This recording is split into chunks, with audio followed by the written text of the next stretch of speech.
Imagine गर्नु त, पुरा महेन्द्र राजमार्गमा स्ट्रिट लाइट लगायो भने कति इलेक्ट्रिसिटी र पैसा लाग्ला त। हाम्रो महेन्द्र राजमार्गको पूर्वदेखि पश्चिमसम्म टोटल लेन्थ रहेको छ लगभग 1028 किलोमिटर र हामी एजुम गरौँ कि प्रत्येक स्ट्रिट लाइटहरू प्रत्येक 50-50 मिटरको दूरीमा रहनेछन् र यसो गर्दा हाम्रो टोटल लाइटको सङ्ख्या हुन आउँछ 20,560 र अब हामी एउटा स्ट्रिट लाइट चाहिँ 100 वाटको लाउनेछौँ। एभरेज रूपमा 100 वाटको हामीले लगायौँ भने हाम्रो टोटल क्यापेसिटी लाइटको मात्रै क्यापेसिटी हुन आउँछ 2,56,000। यसको मतलब हो 2.056 मेगावाट। र अब कि हामी प्रत्येक स्ट्रिट लाइटलाई रातिको 6 बजेदेखि बिहानको 6 बजेसम्म जम्मा हामी 12 घण्टा हामी स्ट्रिट लाइटलाई युज गर्नेछौँ। यसो गर्दा हाम्रो एक दिनमा युज हुने चिटी हुन आउँछ हाम्रो 24.672 किलोवाट आवर पर डे। ल अब हामीले यसलाई एक वर्षको निकाल्यौँ भने एक वर्षको निकाल्दा लगभग 90 लाख किलोवाट आवर हाम्रो बिजुली मात्रै हुन आउँछ।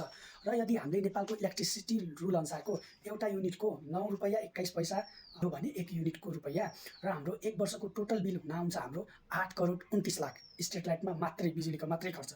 ल यो त भयो हाम्रो बिजुली युज गरेको खर्च। ल अब हामी मानौँ कि एभरेजमा हाम्रो एउटा लाइट किन्नलाई 8,000 जति रुपैयाँ लाग्छ। त्यता ट्रान्सपोर्टेसन इन्क्लुडेड 8,000 रुपैयाँ एभरेजमा हाम्रो लाग्छ। र यसो गर्दा हाम्रो टोटल कस्ट आउँछ हाम्रो 20,560 लाइटको लागि हाम्रो टोटल खर्च हुन आउँछ 1.64 करोड 1,64,00,000 रुपैयाँ हुन आउँछ।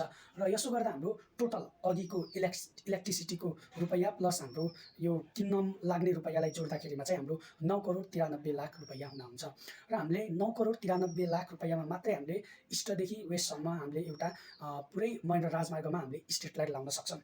अब यो त हाम्रो अब यसमा मेन्टेनेन्स खर्चलाई पनि इन्क्लुड गर्ने हो भने बढीभन्दा बढी लाग्यो भने एकदमै बढी लाग्यो भने पनि 50 लाख पर इयरका हुनसक्छ। र यसो गर्दा 10 करोड 50 लाख समथिङ पैसा हुन जान्छ।